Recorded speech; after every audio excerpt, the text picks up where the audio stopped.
Olá, alunos! A gente vai continuar com a nossa aula sobre reino animal, né? Mas agora a gente vai falar sobre um outro filo, que é o filo dos plateumintos. Esse filo seria o terceiro filo que vocês estariam estudando. Vocês já estudaram o filo porífera dentro do reino animal, filo quinidária, e agora a gente vai ver um pouquinho sobre o filo dos plateumintos, que são comumente chamados de vermes. Os filos plateumintos, como eu acabei de dizer, ele vai ser o terceiro filo que vocês vão estudar. Nós estudamos primeiro o filo porífera, que seria considerado o mais primitivo dentro do reino animal, e depois o filo quinidário. E agora a gente vai estudar os conhecidos como os vermes de corpo achatado, que são os plateumintos. Lembrando que verme é um nome popular que é dado tanto aos plateumintos quanto ao grupo dos nematodas, ok? E esse nome popular não confere um grupo monofilético, então não define um grupo realmente monofilético que tem uma linhagem única, são dois grupos totalmente distintos. Existem vários plateumintos, existem várias espécies diferentes, mas os plateumintos mais conhecidos por nós são o que nós conhecemos como planária, o esquistossoma e a solitária, ok? Nós vamos focar o estudo nesses três vermes, porque eles são os que têm uma relação mais íntima com o ser humano, tanto de estudo quanto pelo fato de causarem doenças. Mas vale a pena vocês lembrarem que são só três exemplos. Existe um grande número, uma infinidade de espécies dentro desse filo e não vão se resumir somente esses três. Antes da gente começar a falar dos plateumintos propriamente ditos, a gente vai relembrar algumas coisas sobre a evolução do reino animal, né, para que a gente entenda as características dos plateumintos. Então vamos lá. Primeiro nós tínhamos então um ancestral, que provavelmente era um protozoário ancestral. Esse protozoário ancestral sofreu modificações genéticas e físicas, dando origem então ao primeiro animal. Dentre essas modificações, nós temos aqui as principais, que seriam a multicelularidade e o desenvolvimento embrionário. Então, esse ancestral, que era unicelular, passou a ser pluricelular. Ele não tinha fase de embrião, agora ele passa a ter a fase de embrião. E esse embrião, quando ele passa a surgir, ele surge apenas com dois estágios. Então, inicialmente, os animais só tinham dois estágios embrionários, mórula e blasto. Quando isso aconteceu, o reino animal se dividiu em duas linhagens. Uma linhagem, ela continuou evoluindo e deu origem aos poríferos, que vocês já estudaram, que são as esponjas, e a outra linhagem também continuou evoluindo e deu origem aos outros 8 filos, que são os quinidários, os plateumintos, os moluscos, anelídeos, nematodas, artrópodas, equinodermatas e cordatas. Nesses oito filos, nós temos o surgimento da fase de gástrula. Então, a partir deste ponto de evolução, todos os animais passam a ter três estágios embrionários, mórula, blástula e gástrula. Então, o único animal vivente hoje que não tem a gástrula são os poríferos, ok? Porque a gástrula só surgiu na linhagem que dá origem a esses 8 filos e os poríferos já tinham se separado dos outros animais nessa época, ok? A partir do momento que a gástrula surge, nós temos de novo a linhagem do reino animal dividindo-se em dois. Uma linhagem evoluiu e deu origem aos quinidários, o grupo das águas-vivas, e a outra linhagem evoluiu e deu origem a esse outro grupo formado por 7 filos, que são plateumintos, moluscos, anelidas, nematodas, artrópodas, equinodermatas e cordatas. Nesta linhagem, que deu origem a esses 7 filos, surgiu aqui como característica principal a simetria bilateral e o fato deles serem triblásticos, ou seja, neste ponto surgiu um terceiro folheto germinativo. Por quê? Lembrando, a gástrula é um estágio embrionário em que formam-se os folhetos germinativos ou folhetos embrionários, que são aqueles que mais tarde formarão os tecidos verdadeiros. Nesta gástrula, quando ela surge aqui neste ponto aqui de evolução, ela só tem dois folhetos germinativos, que é a ectoderme e a endoderme. Quando chega neste ponto aqui para formar os outros 7 filos fora os quinidários, surge um terceiro folheto germinativo, que é a mesoderme. Isso quer dizer que a mesoderme só está presente nesses 7 filos: plateumintos, moluscos, anelídeos, nematodas, artrópodas, equinodermatas e cordatas. Lembrando a vocês, então, como eu disse, né, o fato deles serem triblásticos está relacionado ao fato deles terem 3 folhetos germinativos. A endoderme seria o folheto germinativo mais interno, né, a camada de célula mais interna, que é essa aqui. Endo significa dentro, então por isso endoderme. A ectoderme seria a camada de células mais externa, ecto significa fora, que é essa aqui. E neste ponto da evolução, que os animais se tornam triblásticos, surge a mesoderme, que é a camada do meio, meso, né? Meso significa meio. Então, a mesoderme, ela surge somente neste grupo de 7 filos, né? Surge esse terceiro folheto germinativo. Além disso, eu também disse que neste mesmo ponto em que surgiu a mesoderme, surgiu a simetria bilateral. E aí vamos relembrar o que é simetria bilateral. Simetria bilateral é quando o indivíduo se divide em 2 partes iguais, lado direito igual ao lado esquerdo, o que é diferente do que tinha lá nos quinidários, que eles tinham uma simetria radial, ou seja, o corpo deles, como é circular, pode ser dividido em várias partes iguais a partir de um raio, ok? De uma linha dividindo nessa circunferência de um ponto ao outro. Quando surge aqui a simetria bilateral e a mesoderme, tornando esses animais triblásticos, essa linhagem, né, do reino animal, de novo se divide em 2. Uma aqui que está representada pela linha vermelha e uma aqui representada pela linha azul. Essa que vai, né, representada pela linha vermelha, vai dar origem a esse grande grupo de animais aqui, que são os plateumintos, moluscos, anelídeos, nematodas e artrópodas. Essa representada pela linha azul vai dar origem aos 2 filos, que são equinoderma e cordata. Okay? Então, é importante vocês entenderem, depois que surge a mesoderme, que os animais passam a ser triblásticos, de novo a gente tem uma cladogênese, uma divisão em 2 linhagens. Uma que vai dar origem aos equinodermas e os cordatas, uma que vai dar origem aos plateumintos, moluscos, anelídeos, nematodas e artrópodas. O que diferencia essas 2 linhagens? Essa linhagem que dá origem aos plateumintos, moluscos, anelídeos, nematodas e artrópodas, eles são protostômios, enquanto aquela linhagem que vai dar origem aos equinodermatas e os cordatas são deuterostômios. O que é um protostômio e o que é um deuterostômio? Eu expliquei a vocês, quando a gente fez aquela aula sobre embriologia, que a fase de gástrula do embrião, ela tem um pequeno orifício chamado de blastóporo. E esse blastóporo é o orifício que vai comunicar o meio externo a essa cavidade chamada arquêntero. E o arquêntero é um intestino primitivo. Este arquêntero é que vai dar origem no adulto ao sistema digestório, ok? Então, esse blastóporo é o orifício que se abre ao sistema digestório primitivo, embrionário. Isso quer dizer o quê? Que é esse blastóporo que vai dar origem ou à boca ou ao ânus. Se o blastóporo der origem primeiro à boca, nós chamamos os animais de protostômios. Se esse blastóporo der origem primeiro ao ânus, nós chamamos esses animais de deuterostômios.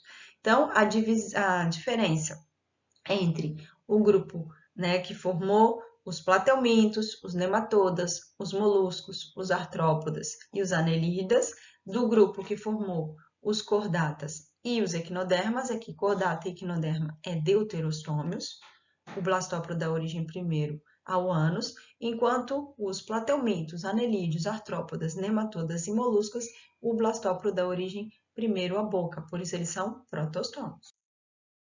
Ok?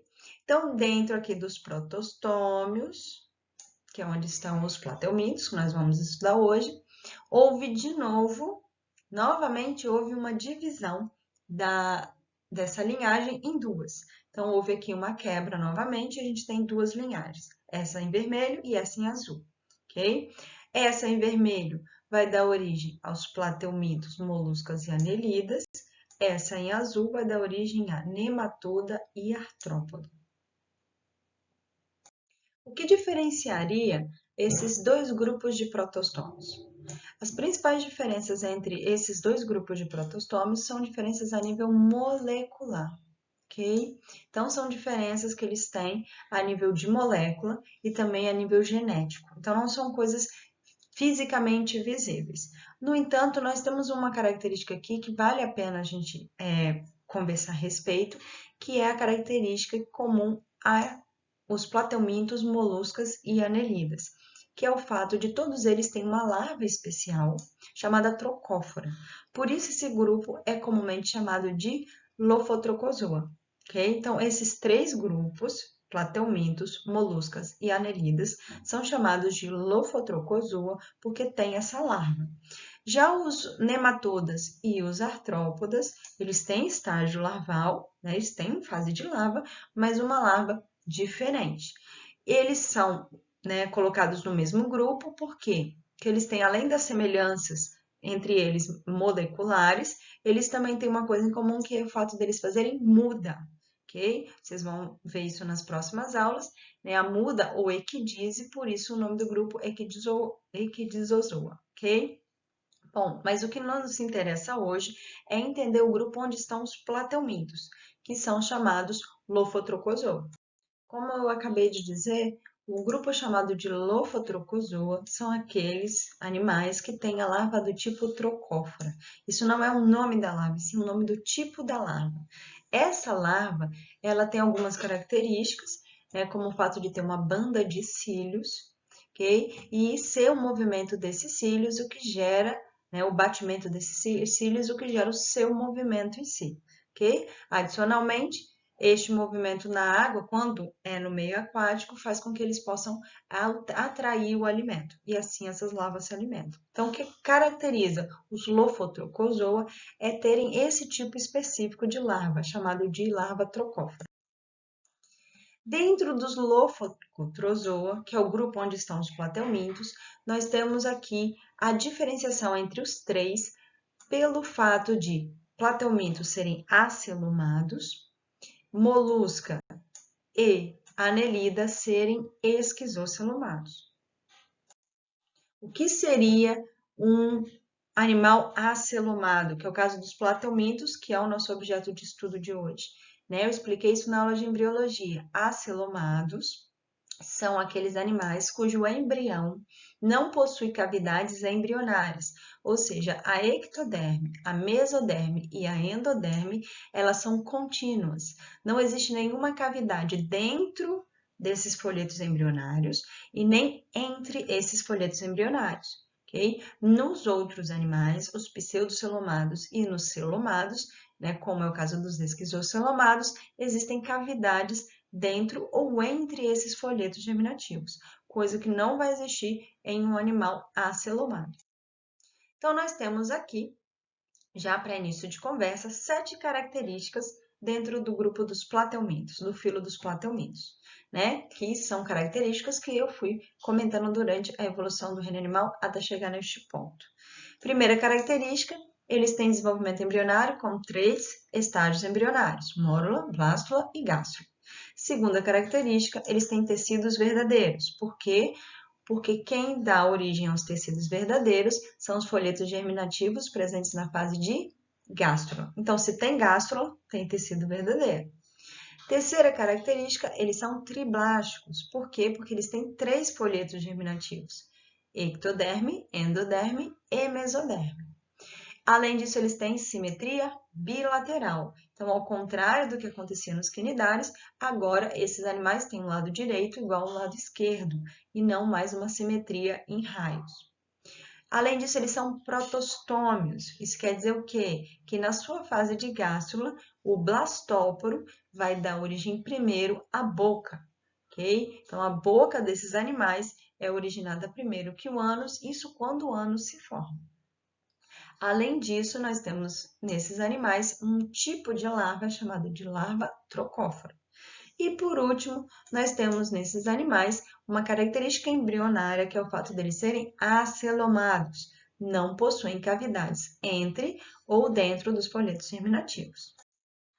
Uma oitava característica que a gente pode colocar aqui para o filo dos platelmintos é o fato deles terem um corpo geralmente achatado dorso-ventralmente, ok? Esse geralmente ou frequentemente é importante por quê? Porque apesar da maioria dos platelmintos ter o corpo achatado dorso-ventralmente, podem existir algumas exceções, ok? Então, não são todos que sempre terão um corpo achatado, mas o grupo, de uma forma geral, tem esse achatamento do corpo, tanto que o nome plateumintos vem justamente daí. Plateumintos significa animais de corpo achatado. Nona característica. Existem alguns plateumintos que têm vida livre, existem alguns plateumintos que são parasitas. O que é um parasita? Parasita é aquele ser que retira de outro indivíduo o que é necessário para sobreviver. Então, um parasita vai retirar do seu hospedeiro aquilo que ele precisa para sobreviver. Então, tem alguns plateumintos que são parasitas, vão retirar os nutrientes de outro ser vivo. No entanto, existem plateumintos de vida livre, ou seja, não são parasitas. Eles se alimentam de matéria orgânica presente no ambiente e não retiram essa matéria orgânica de um outro indivíduo vivo. 10ª característica dos plateumintos. Eles podem ter o sistema digestório incompleto ou totalmente ausente. O que seria um sistema digestório incompleto? É aquele sistema digestório que só tem uma abertura, uma única abertura que serve tanto como boca como ânus, ok? Então, como eles são protostômios, eles teriam só a boca, ok? E essa boca também vai fazer o papel de ânus. Os nutrientes entram pela boca, ocorre o processo que tem que ocorrer dentro do sistema digestório e os restos saem pelo mesmo orifício, que também é a boca. No entanto, vale lembrar que existem plateumintos que não têm sistema digestório algum. O sistema digestório deles nem mesmo se desenvolve. Característica número 11. Esse grupo, o filoplatelmintos, eles são divididos em 3 classes. Lembra de categorias taxonômicas? Reino, filo, classe. Então, dentro do reino animal, 9 filos. Dentro do filoplatelmintos, 3 classes. Essas classes são cestoda, trematoda e turbelária. Nós vamos conversar um pouquinho sobre cada uma das 3 classes dos platelmintos, começando aqui pela classe turbelária.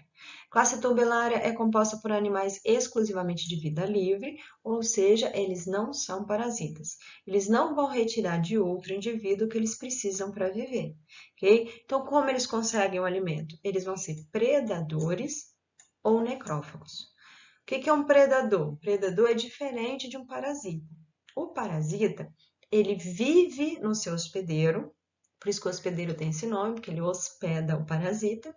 Ele vive no seu hospedeiro e diariamente o parasita suga o que precisa para viver do seu hospedeiro. O predador não. O predador, ele procura sua presa, mata a sua presa e come a sua presa. Então, existe a diferença do parasita para o predador. No caso dos turbelários, eles não são parasitas, mas podem ser predadores. E existe também alguns turbelários que são necrófagos. O que seria um necrófago? Seria um ser que se alimenta de outro indivíduo, mas esse indivíduo já está morto. Ele se alimenta, então, de matéria orgânica morta. A maioria dos turbelários são de ambiente aquático. Alguns pouquíssimos representantes podem ser encontrados em ambiente terrestre, mas a grande maioria vive na água. Dentre os vários tipos de turbelário que nós temos, o mais conhecido é um turbelário chamado de planária, que é justamente essa imagenzinha que a gente tem aqui.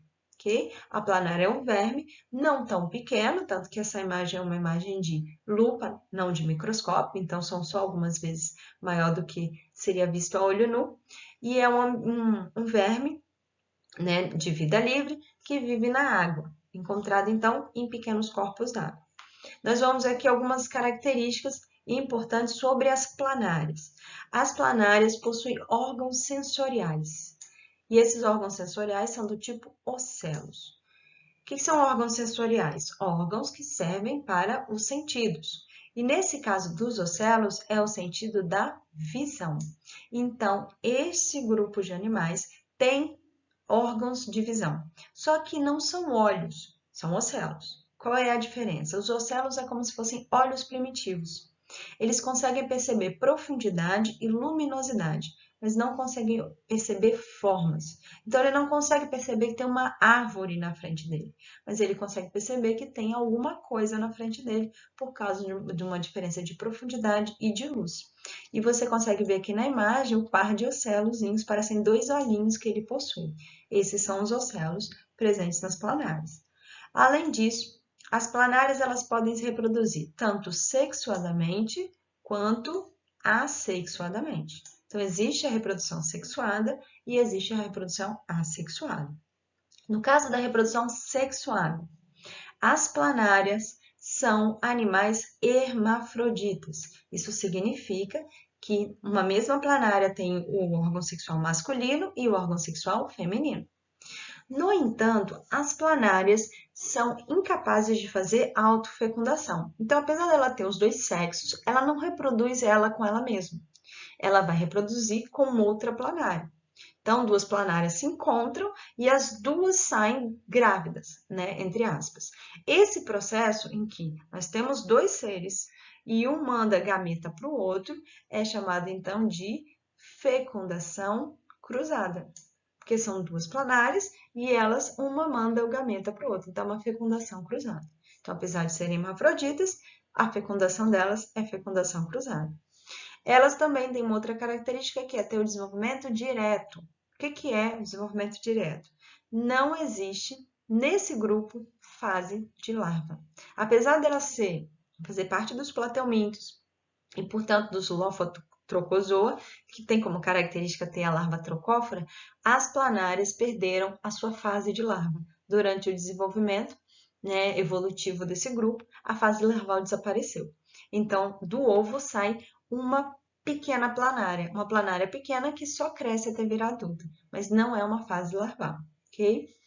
Agora, o mais interessante das planárias é a reprodução assexuada. E é justamente por isso que as planárias são tão conhecidas por nós, porque a reprodução delas assexuada é tão diferente que ela foi bastante estudada, que é a reprodução do tipo regeneração, ok? Nós já vimos esse tipo de reprodução lá nos poríferos, em que uma esponja do mar é partida em vários pedacinhos e cada pedacinho forma uma nova esponja, né? Também existe nos quinidários, mas a regeneração das planárias, ela é diferente. Só para vocês entenderem que a gente tem o esquema da reprodução assexuada por regeneração das planárias. Se você pegar uma gilete, um bisturi, pegar uma planária viva e cortar essa planária em 3 pedaços, você vai ter 3 planárias.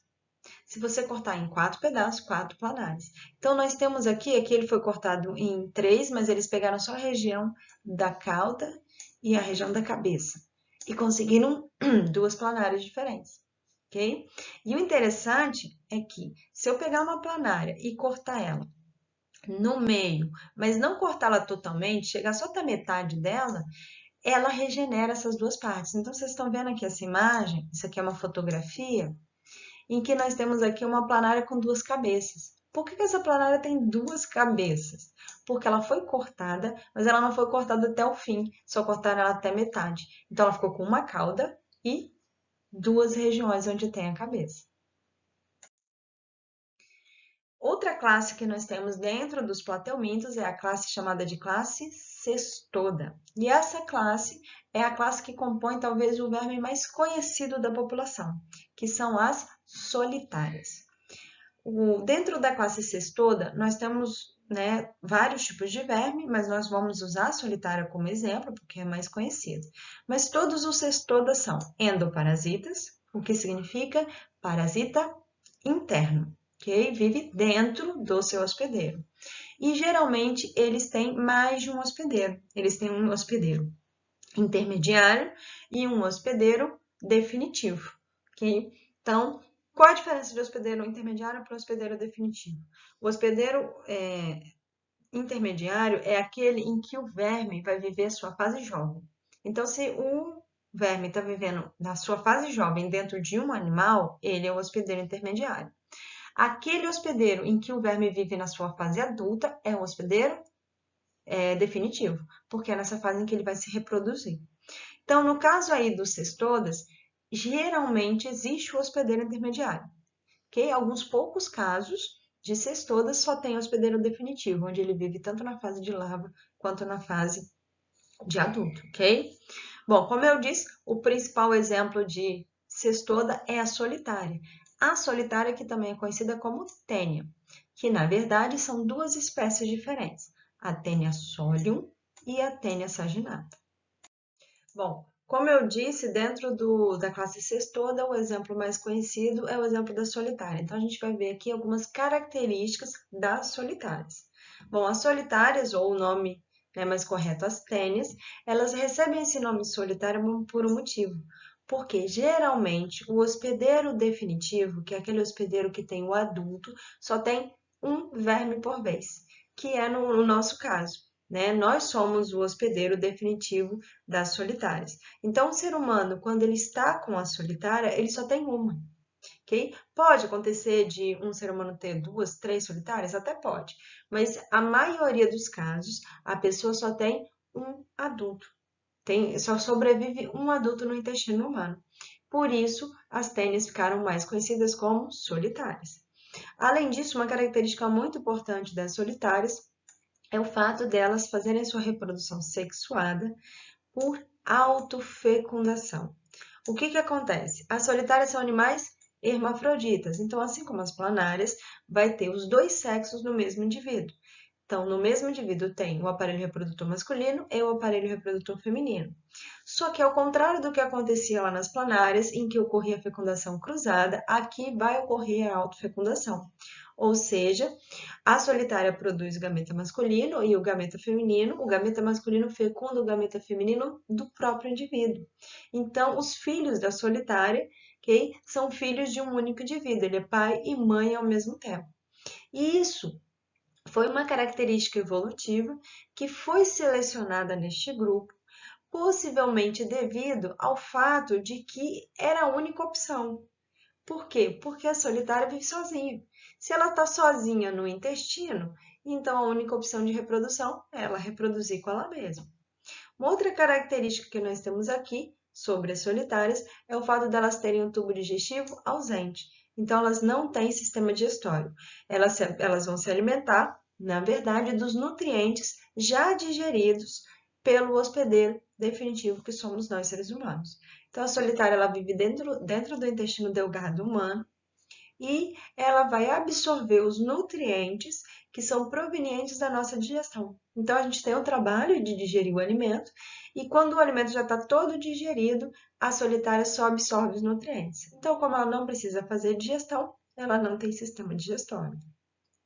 Bom, uma outra característica muito importante da solitária, que é o que possivelmente determina o fato dela ser solitária, é o tamanho. Elas podem alcançar até 8 metros de comprimento.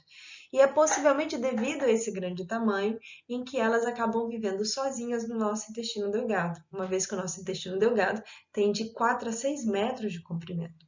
Então, duas solitárias, elas não conseguiriam sobreviver no mesmo lugar, a competição seria muito intensa com as duas, então por isso que só uma sobrevive. O corpo da solitária é dividido em 3 áreas, que a gente vai ver nos próximos slides como funcionam essas áreas. Essas áreas são cabeça, ou escólex, pescoço, ou colo, e o resto do corpo, sendo que esse corpo vai ser dividido em pequenas estruturas chamadas de proglótides. Bom, como eu disse, a solitária ela é um verme endoparasita e é um endoparasita humano, ou seja, ela tem como hospedeiro definitivo o ser humano. Então, o ser humano é que vai abrigar a solitária no seu estágio adulto. E, portanto, vai existir então uma doença que essa solitária vai causar no ser humano. Essa doença pode ser de 2 tipos. Então, existem 2 doenças diferentes causadas pela solitária, que é a teníase e a cisticercose. Aqui a gente tem o esquema da solitária, que aí eu vou mostrar a vocês a diferença entre cabeça, pescoço e o corpo. A cabeça ok? Essa região aqui, que é a região, né, bem pequenininha da solitária, e nós temos aqui duas imagens aproximadas da cabeça de solitária. Por que a gente tem duas imagens? Porque, como eu disse a vocês, existem duas espécies de solitária, a Taenia solium e a Taenia saginata. A Taenia solium é essa aqui, ok? A Taenia solium, que é transmitida ao ser humano pela carne de porco mal passada. Então, a Taenia solium, ela tem este formato de cabeça. Já essa aqui é a Taenia saginata, que é transmitida ao ser humano pela carne de boi mal passada. Vocês percebem que ela tem uma cabeça diferente. A principal diferença da Taenia solium para a Taenia saginata é justamente a presença dessa coroa de espinhos, né, na Taenia solium. Essa coroa de espinhos ajuda a solitária a se prender no intestino. Ela vive dentro do nosso intestino delgado e ela tem que ficar presa ali dentro. Caso contrário, ela sairia inteira nas fezes. E essa coroa de espinhos justamente gruda na parede do intestino, permitindo que ela fique presa. Isso quer dizer que a Taenia saginata, ela não faz isso? Faz. Por quê? Assim como a Taenia solium, ela tem essas estruturas aqui, que são chamadas de ventosas. Então, nós temos as ventosas na Taenia solium e as ventosas aqui na Taenia saginata. Essas ventosas também servem para se prender na parede do intestino. Então, a coroa de espinhos da Taenia solium seria uma estrutura a mais, para ficar fixa no intestino. Mas a Taenia saginata também consegue por essas ventosas, né? A ventosa, ela consegue se prender através de sucção na parede do intestino, permitindo, então, que esse verme não seja liberado nas fezes. Logo depois da cabeça, nós temos uma pequena área que é chamada de pescoço ou colo, que se comunica com o corpo, que é a maior região da solitária. O corpo da solitária é dividido em pequenos segmentos. Esses segmentos se chamam de proglótides. Então, todo o corpo é dividido em várias proglótides. E o interessante é que, à medida em que a solitária vai crescendo, a parte mais velha da solitária é a parte final, ok? Então, quando vai crescendo a solitária, vai sendo inserido novas proglótides aqui no início. Então, a parte final da solitária é a mais velha. E essa parte mais velha é que vai ocorrer reprodução, né, autofecundação, e vão ser formados os ovinhos. Para poder liberar os ovos, o que a solitária faz? Ela não libera os ovos nas fezes humanas, ela libera as proglótides. Então, o ser humano que tem a solitária, vão aparecer nas fezes pequenos pedacinhos da solitária, as proglótides cheias de ovos. Então, a solitária tem a capacidade de destacar as proglótides do final do seu corpo para poder liberar essas proglótides nas fezes com os ovos. O terceiro grupo, a terceira classe que nós temos dentro do filo dos plateumintas são os trematodas. Os trematodas são vermes que podem ser endo ou ectoparasitas. Qual a diferença? Endoparasita vive dentro do hospedeiro, ectoparasita vive fora do hospedeiro. Okay? Então, aqui existem representantes, tanto endoparasita quanto ectoparasitas. Eles podem ser hermafroditas, isso quer dizer que tem os dois sexos no mesmo indivíduo, assim como as planárias e as solitárias, mas nós também temos representantes dioicos. O que é um representante dioico? Sexo separado, macho e fêmea, ok? Que é o nosso caso, por exemplo, nós somos dioicos. Existe o macho e existe a fêmea. Um dos principais exemplos da classe trematoda é um vermezinho chamado Esquistossoma mansoni, ok? Conhecido comumente como esquistossoma, que é esse aqui que vocês estão vendo aqui na imagem, ok? Como o esquistossoma mansoni é um dos principais exemplos que a gente conhece dentro dessa classe trematoda, a gente vai ver agora algumas características do esquistossoma. Bom, o esquistossoma, eles são dioicos, ou seja, tem o macho e tem a fêmea. E eles fazem reprodução exclusivamente sexuada. Então, o macho produz espermatozoides, a fêmea produz óvulos, os espermatozoides do macho fecundam os óvulos da fêmea, formando assim os ovos, ok? Uma coisa interessante sobre o esquistossoma é a posição em que macho e fêmea ficam. A fêmea, ela vive dentro de uma cavidade do macho. Então, o macho tem uma cavidade no corpo, chamada de canal ginecóforo, e a fêmea fica lá dentro. E nessa imagem a gente consegue ver isso. Então, nessa imagem, a gente tem aqui em amarelo, que eu estou pintando agora em amarelo, a fêmea. Então, isso aqui é a fêmea e todo o restante da imagem é o macho. Então, a fêmea, ela está dentro do macho.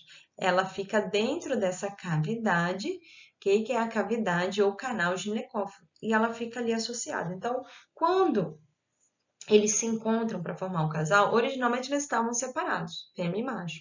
Mas quando eles formam um casal, a fêmea ela adentra esse canal ginecófilo e fica ali. E ali ela vai ocorrer a reprodução, ok? O esquistossoma é um parasita humano e ele causa uma doença no ser humano chamada esquistossomose, mas que é mais popularmente conhecida como barriga d'água. Então, só resumindo o que eu expliquei até aqui. Os plateumintos, então, são um grupo de animais, conhecido como vermes de corpo achatado, e esses vermes são divididos em 3 classes, cestoda, trematoda e turbelária. Com exceção dos turbelários, que é o caso da planária, todos os demais plateumintos têm representantes parasitas.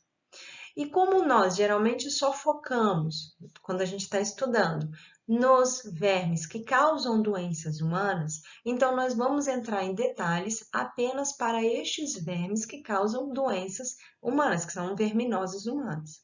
Então, na próxima aula, a gente vai conversar sobre as principais verminoses, doenças causadas por vermes, que são causadas, na verdade, por plateumintos.